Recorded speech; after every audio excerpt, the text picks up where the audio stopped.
Hey, everybody, and welcome back to the show. Today, I've got Gib Irons. He's an attorney, entrepreneur, and real estate investor. He's the owner and managing partner of Irons and Irons. He's an elite personal injury and family law firm located in North Carolina. I'm excited to jump into this today. I'm sure you've seen like all those big boards about the big national firms all over the country. I really want to break down the nuts and bolts of how his business works. He's also the founding member of 10 Years to Retirement, an organization that's poised to build more than 24 Class A townhome communities in the Phoenix, Arizona market over the next decade.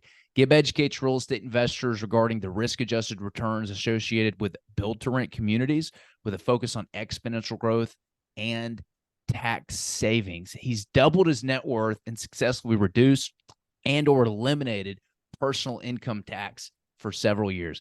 Gib, welcome to the show, man. Hey, Brandon. Thanks for having me on. Great to be with you. Hey, it's an honor. We were talking the other day about your 10 years to retirement plan and the fund that you guys have set up. This is a really, really cool concept, and there's a lot of heat going on in the Phoenix market, right? It's gotten a lot of attention, especially for these multifamily units and these build to rent deals. I want to talk about that, but more interesting enough, I've never had somebody who has been in the personal injury space on our show before, and I have this one of the things that really catches my attention when I'm driving downtown as I see these big billboard signs. We've all seen like the Morgan and Morgan and the who Sure. else is the big one up there? I can't remember. I'm sure it'll Oh, come to mind. Morgan and Morgan is the biggest. Yeah. But there's tons of them. This is something that I really want to dive into because I'm curious about the nuts and bolts of this specific business. But for those in the audience that don't know you, can you give us a brief background on you and how you got into personal injury law?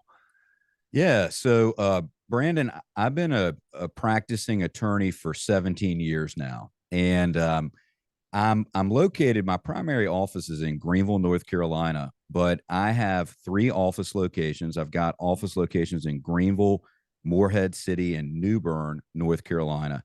Mhm. And I started out my practice actually as a real estate attorney. I worked in real estate law for a little bit at the very beginning of my career, and that was interesting. But I really wanted to find my way into the courtroom, and I wanted to actually be the trial lawyer that gets to, make that opening argument or that closing argument. And I wanted to really try my chops at trial work. And so over a period of time, I decided, you know what, I'm going to go out and start doing family law. And I did a lot of family law um, throughout my career. I've done a bunch of high net worth divorce, and um, I was given an opportunity through family law to just try a bunch of cases. And if you want to get good at something, the best way to do it is to learn by experience, right? So Mhm. I jumped into the courtroom and I tried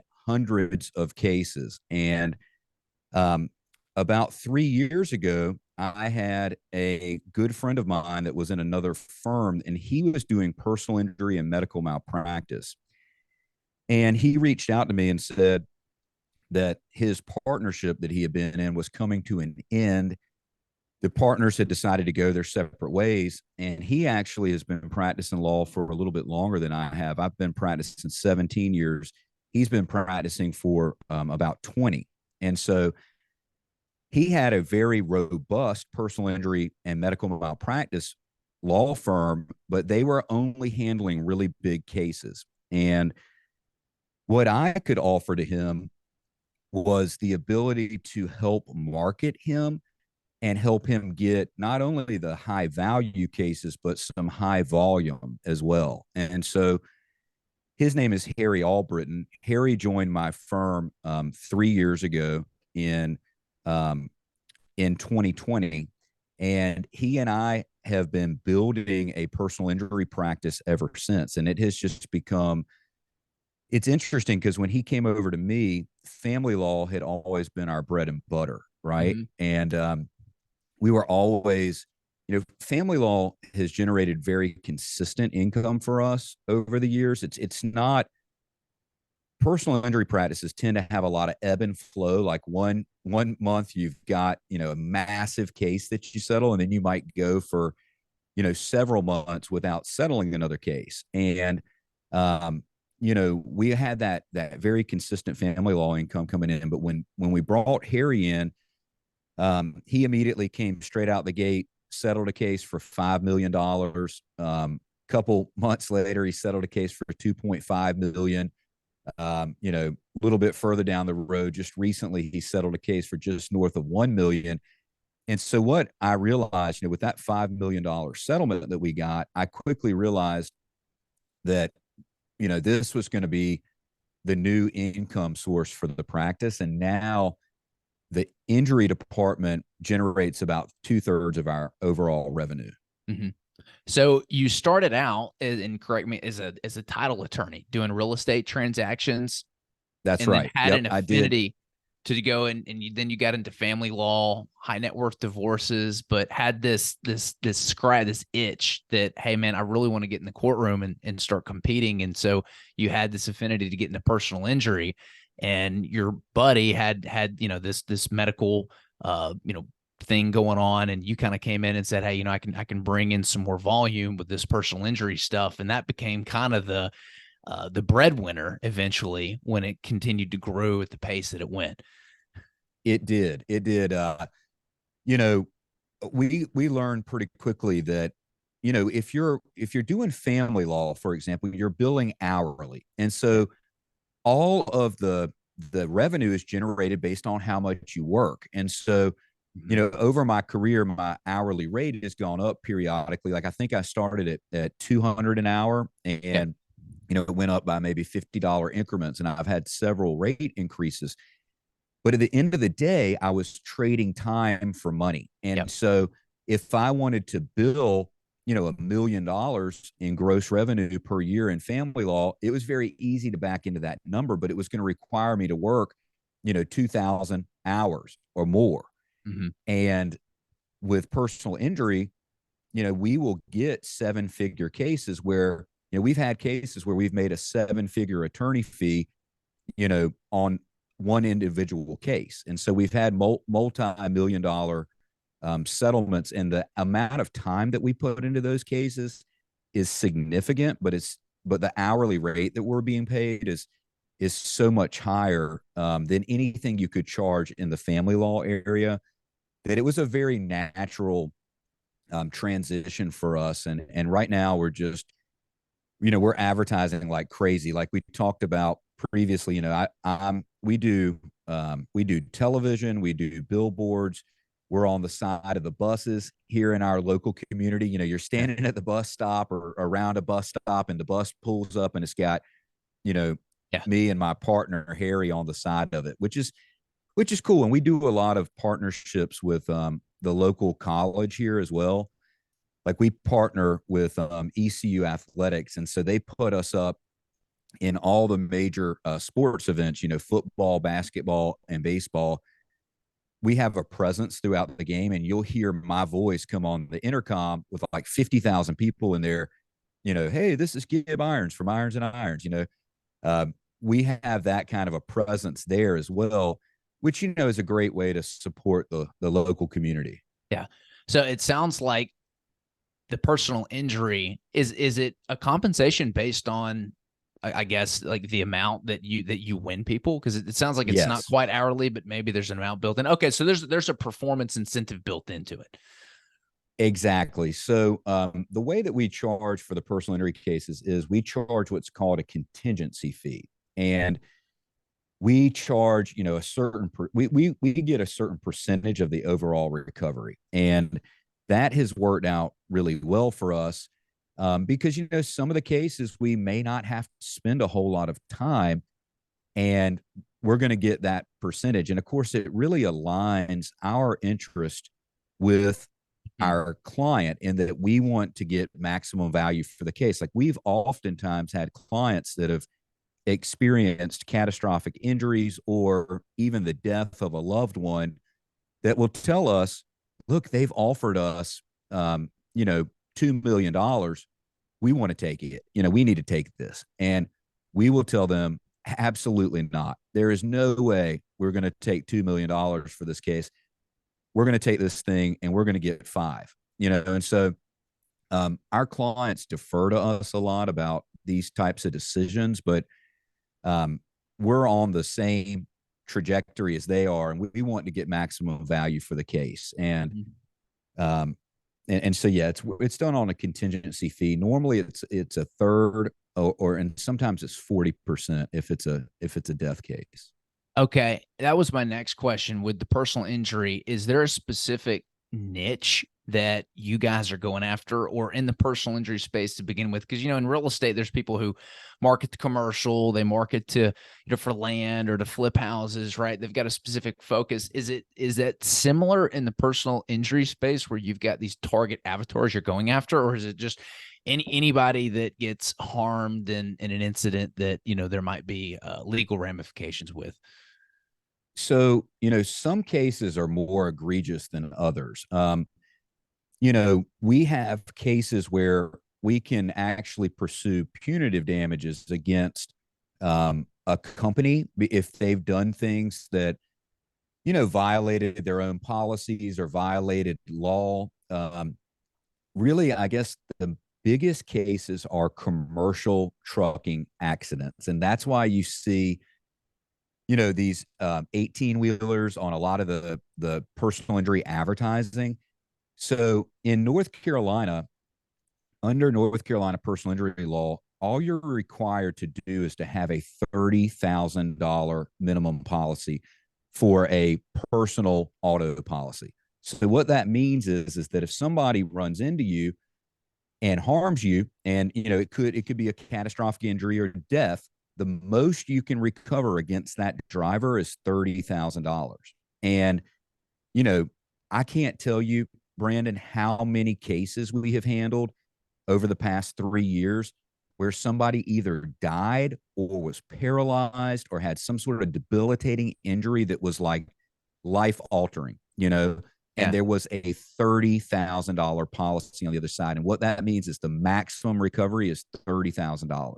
And so the way you protect against that is by getting an uninsured or underinsured motorist coverage. There's underinsured and there's uninsured motorist coverage. And you have that on your own policy, and that will kick in, if somebody hits you with a minimum policy of 30,000 and they only can pay out 30,000, Right. then your underinsured kicks in. And with commercial policies, the minimum policy is generally 750 to $1 million. So automatically you've got, a tremendous amount of more coverage. Mm-hmm. And like, the case that we settled for $5 million a couple of years ago was a commercial trucking accident case. And, the policy limits were astronomical, like hundreds of millions of dollars, so there was plenty of coverage there.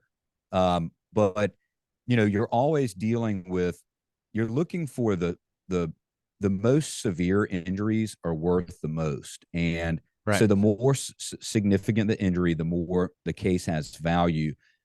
And then you're also looking for the cases with good coverage. So commercial trucking cases typically have the highest amount of coverage. And then we handle malpractice cases too against physicians that have made errors. Mm-hmm. And a lot of the local hospitals have like $30 million policies. But because of tort reform, there are caps on how much you can recover in a medical malpractice case. And that's not the same in every state, but in North Carolina, the maximum you can get for non-compensatory damages is like $560,000. So you're dealing with caps there that you don't have in the typical PI cases like auto accidents, trucking accidents. I have a story. I was hit by a semi-truck once. Oh, no. I was on the highway and it was like 5:00 rush hour traffic. And I was at a fork where the interstate, took a right and then a left. It kind of split off into two separate interstates, and it was standstill, bumper to bumper, 2 lanes on the right. Well, the 2 lanes on the left were wide open because it was going towards downtown. And I was racing to get to this medical center to make sure that we had the allografts for this doctor. This was back in my medical device sales days. And I was like on Sure. my phone, I was texting, I wasn't paying a whole lot of attention. And all of a sudden, this car pulls out from the standstill traffic into the wide open lane right in front of me. And I had to like slam on my brakes and I barely missed it. He took off and I almost came to like a full stop. And then boom, I get rear ended by this. I mean, I don't know what it was, but I was hit really, really hard. And I look back in my rearview mirror after I come to, and I look and I'm looking at the grill of a giant semi truck. And, Oh we my got out goodness. and said, hey, are you okay? I'm okay. Let's pull over. So we pulled over, exchanged information, and I really wasn't hurt that bad. So I was like, hey, we'll figure it out. Insurance will cover it. Yeah. I could Yeah. actually drive it to the body shop. It was still drivable, but the whole end looked like an accordion. But I've seen that. Yeah.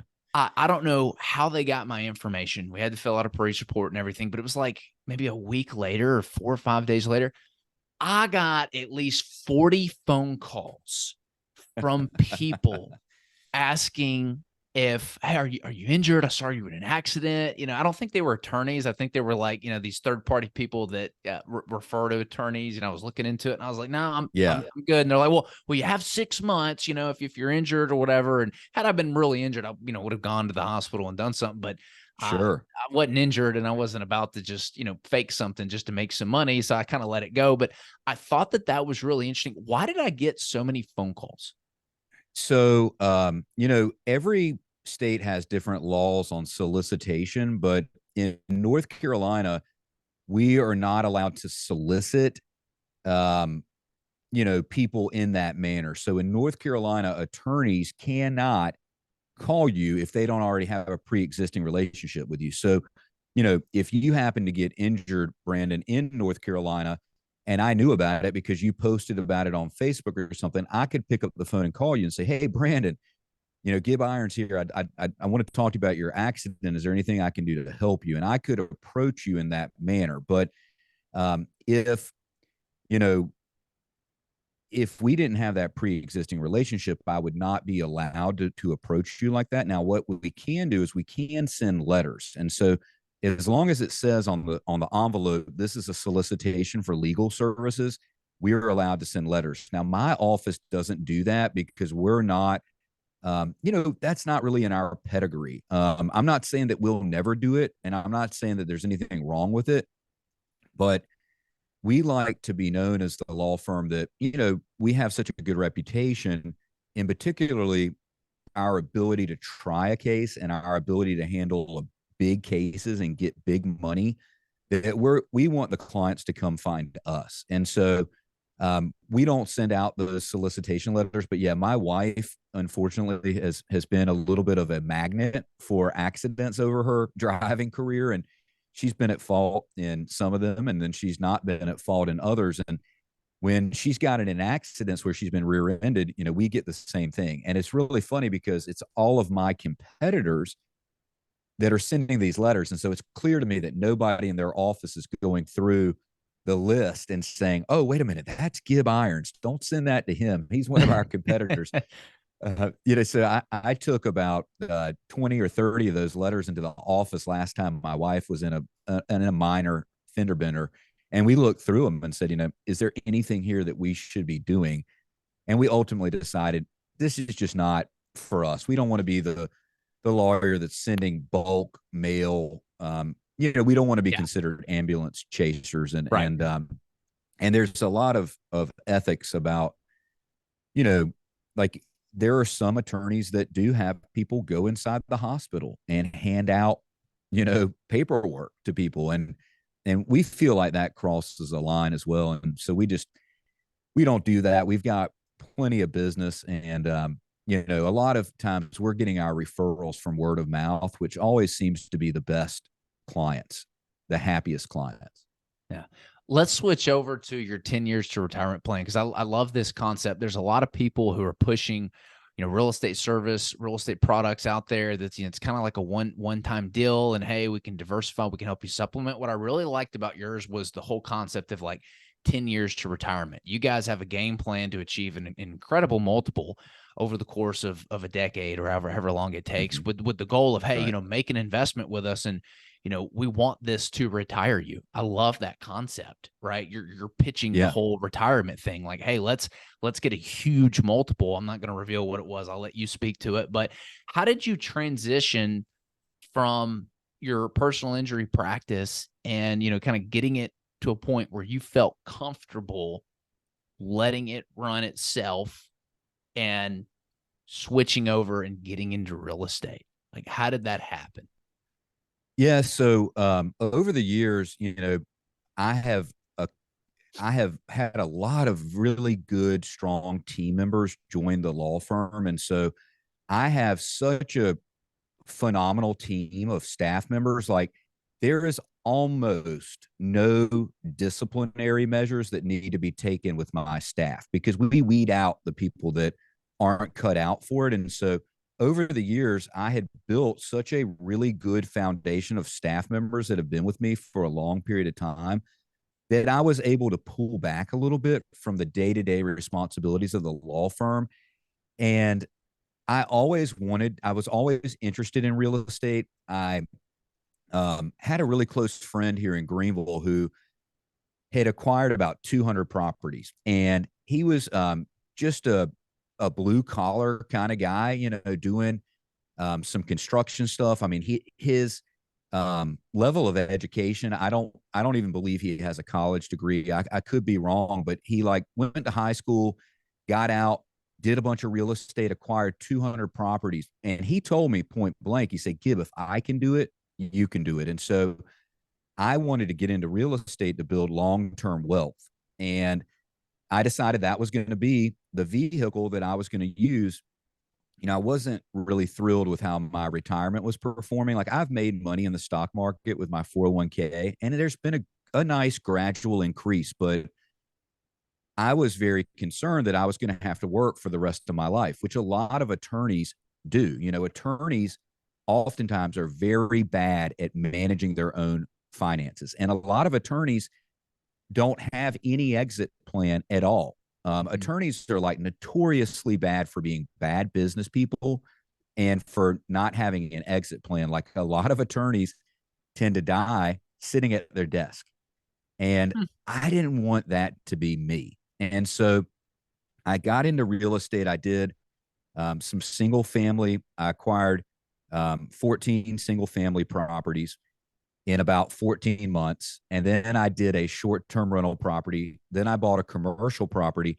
And then I heard about multifamily syndication. And I joined a mastermind, and I really just, you know, tried to learn from osmosis as much as I could from all those people in those groups. And I went to a lot of different masterminds, and I started investing my own money in these multifamily syndications. And I immediately started capturing these massive tax benefits because, I was paying a tremendous amount of tax. And so I looked for a long time. Like, I knew I wanted to go over to the general partner side. And I looked for a long, long period of time, Brandon, for an operator that I had a lot of confidence in. And, because I've already done well for myself with the law firm, I don't need to do this, right? I don't need to make money in real estate. I'm already making really good money practicing law. And so I didn't feel any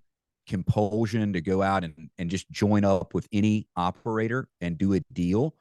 I was very patient, and I sat back and I really considered, you know, what would be best for my investors. I want to find a deal that I believe in wholeheartedly, that I want to invest my own money in, and that's what I want to raise for. And so I met Derek Peterson through Raise Masters, and Derek designed my website for capital raising. And during the time that we were working on the website together, he told me that he was raising for a deal called 10Y, or 10 years to retirement. And he told me that he had a partner named Bala Krishnan, who had already been in real estate for several years and had been very successful doing multifamily real estate. And so anyway, Derek introduced me to Bala, and Bala and I jumped on a Zoom call within a couple of days. And Bala explained to me the 10Y methodology. And the methodology is not focused on cash flow at all. You know, a lot of the real estate gurus out there are talking about cash flow, cash flow, cash flow. But, you know, for guys like me and, you know, other professionals and business owners and entrepreneurs like the audience that you have on this podcast, you know, if I invest $100,000 in an investment and it spends off 5 or even 10% cash flow annually, that's nothing to me. That is, I mean, I would have to invest, you know, tens of millions of dollars in order for that cash flow to um, cover my, you know, monthly expenses, because I'm accustomed to living at a high standard of living. And like, I'd love to have cash flow from real estate that could, um, you know, could supersede my income from, you know, being an attorney, and could take over and pay all of my monthly recurring expenses. But I was going to just need this huge nut in order to do that. And so the 10Y methodology is very unique because we're not focused on cash flow. This is a deal that doesn't produce very much cash flow at all. Instead, what we're doing is we're focused on exponential growth and equity multiplication. And so what our goal is to our goal is to produce a 32x equity multiple for our investors in a period of 10 years, plus or minus. Could be a little bit longer than that, right? Yep. It could be 12 years. But the way we're doing that is we're doing it through build to rent townhouse communities in the Phoenix area. And the goal is for us to create a 2x equity multiple on every deal cycle. And so what we're doing is we're doing 5 deal cycles. So when I talk to people, a lot of times I tell them it's, you know, they're like, talk to me about the returns. Tell me what the returns are. Well, it's 32x is the projected return. And a lot of people have said, Gib, that sounds too good to be true. Well, I always challenge those folks. Let's break it down into a more digestible, you know, bite size, you know, analysis. And if you look at it as every build to rent community that we're going to convert raw land into a building, we're just looking to create a 2x equity multiple. And our goal is to take land that's already been entitled, move it into the fund, and then, you know, build the townhouse community, lease it up and stabilize it and sell it within about 24 months. And so if you can do that 5 times, 2 to the power of 5 is 32x. So we think it's totally doable. I know you're really active in the build to rent space as well. And I know you do, you know, you've just done a lot of building and a lot of construction over the years. And, you know, you've seen how converting raw land into a building can create that 2x equity multiple. So instead of us sitting back and resting on our laurels and just collecting money over like another 7-year period where we hold the asset, we're going to go ahead and sell it, capture that 2x equity multiple, and move on to the next project. I love the idea because you're pitching an end result that people want rather than this little vehicle that may be kind of a part of it. I mean, I love it. You're not doing individual syndications and you're saying, hey, this isn't a cash flow game. This is let's get you some exponential growth. You know, this is a great strategy, especially if you're using like a Roth or self-directed IRA, because it receives all that same tax benefits as if it were in your regular, you know, 401k or regular IRA account. And it's designed to actually get you to retirement. Like you said, you're aiming for a 32x multiple. I don't know, 100 grand becomes what? I think 3.2 million, if my math is not wrong on it. That's right. That's right. And the reason you're able to do that is you're taking advantage of compound interest. So you invest $1 million, whatever. Okay, cool. You got 2 million now at the end of that, you know, year and a half, 2 years or whatever. Well, now you take the 2 and the 2 becomes 4 over the next 2 years. And then the 4 over the next becomes 8. And then the next is 8. So the investors put equity in, but all the profits get dumped in with the equity, it seems, and transferred to the next deal. And it just keeps compounding each other. It's kind of like Monopoly. You start out with one little house, then you're able to buy 2, and then 2 to 3, and then 3 to 4, and then 4, you trade up to the hotel. I love this idea here. You're giving me some ideas on maybe what I should probably start working on. So I love this concept. Tell us a little bit more about the strategy. Phoenix is a really hot market. Rent growth, it's probably the number one market in the United States for rent growth, right? It's got a lot of Sure. claim for that. But what are y'all building? Why are y'all building it? And, who's y'all's target avatar? And why do you see this as a good runway for the next 10 years? Yeah, so we love the Phoenix market for a number of reasons, but one of those being what you just said. I mean, the population growth in Phoenix is astronomical, right? Like I know you're located in Nashville, and I'm in Greenville, North Carolina, but I have flown out to Phoenix two times now to talk to my partners and to be out there boots on the ground. And Phoenix is just growing at such a massive pace. The population growth is like over 100,000 people moving into Phoenix every year, and you've got just a massive amount of population growth. You've got rent growth, like you said. Phoenix is the fastest growing large city in the United States, and it has been that way for 5 years. So as long as population growth continues, and there continues to be a lot of jobs coming into the area, we feel very, very secure in that market. And I will say that if you want to talk about pulling the emergency cord, the thing that would scare me about investing in Phoenix would be if population growth were to slow down and that growth curve were to invert. Now, typically, you know, population growth and things like that, I think we're going to have plenty of advance notice if that is to take place. And right now, excuse me, right now the supply and the demand is just so off. So right now you've got the need for something like 75,000 more units coming on the market, and there's only 25,000 being built annually. So there's a need for 75,000 units and 25,000 are being built. So the shortfall in housing is only getting more significant, and people have to have a place to live. There's a ton of Fortune 500 companies out in Phoenix, and it's considered the logistics corridor of the Southwest. And there's a lot of chip manufacturers that are moving out to Phoenix. There's a lot of EV activity going on out in Phoenix.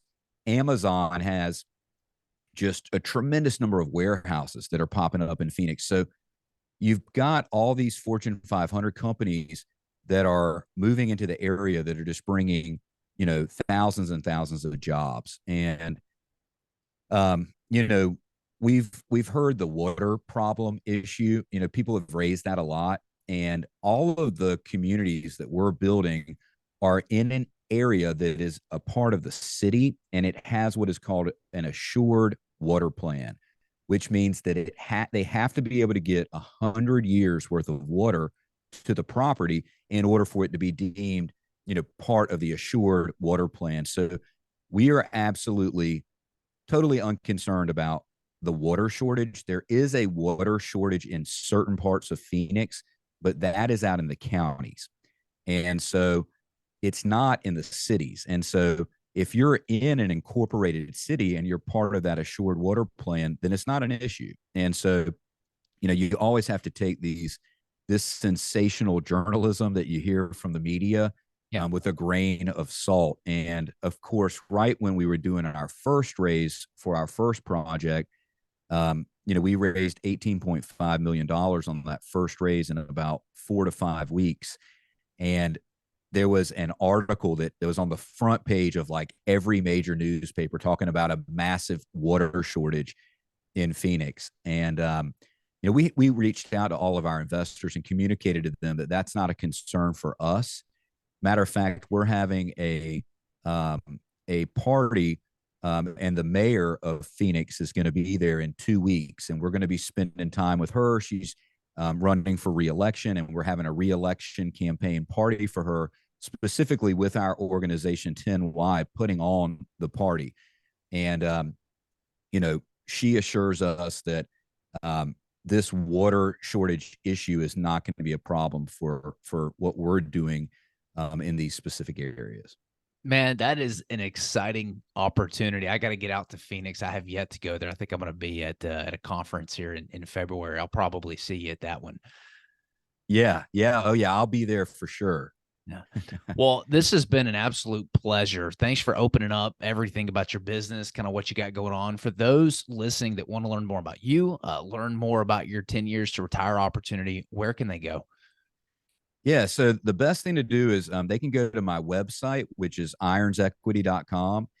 And from there, they will be able to find a way to email me and communicate with me. But yeah, I'd love to talk to anybody that's interested in it. We do believe that this is a great long-term play for people looking to retire in 10 years. And we hope that we can take them from A to B. And, you know, we're trying to do that in a way that will keep their tax burden down as well. I didn't get a chance to mention this, but just real quickly, we're doing something called depreciation laddering. And because we're doing it within a fund, this is a 10-year, $30 million fund. We're going to be able to sell one property and take depreciation on the other two properties that are still within the fund to be able to offset any capital gains. So we're hoping to grow that 32x without any capital gains treatment during that whole period. Now, what they do with it afterward, is a different conversation. But yeah, Brandon, they can find me at my website at ironsequity.com.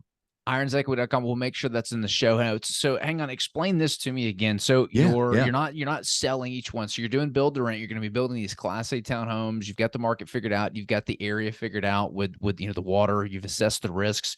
So part of this strategy is to build and then lease everything out. And you're saying that you're only going to sell a portion of it, but keep some on each investment. Is that right? Yeah. So this is a really key, important part of the deal. I'm glad we got a chance to talk about this. So we're going to do 5 deal cycles, like I told you about. 2 to the power of 5 is how we accomplish the 32x. But the first deal cycle, we are going to break ground on 3 different townhouse communities contemporaneously, and those 3 townhouse communities are all part of the first deal cycle. Okay. Mm-hmm. And so what we will do is we will sell one in a certain year.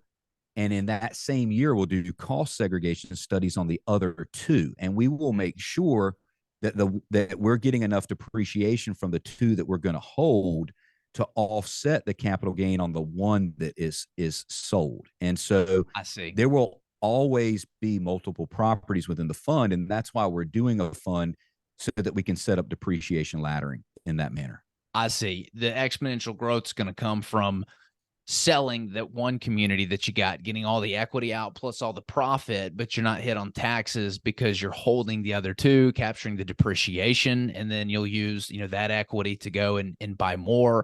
And then the third or fourth ones you get, those you'll hold those and then probably sell the second and third ones that you were holding in the first round. And that way you're always holding on to something for depreciation as you're selling the other ones to recoup the equity and the profits and actually grow it and go out and obtain more and more. Mm-hmm. Yeah, that's exactly right. And we work with our accountants, and talk to them a lot about that, because we want to be able to give the investors that 32x equity multiple to the limited partners without there having been any tax consequences during the whole period. So it's a pretty elaborate depreciation laddering structure, but it's perfectly doable. And as long as we're holding more than we're selling, we should be able to cover those capital gains. Yeah, dude, I love this strategy. Thanks for hopping on today. It was great having you on the show. Thank you, Brandon. Enjoyed it. See you, man. Thank you. See ya.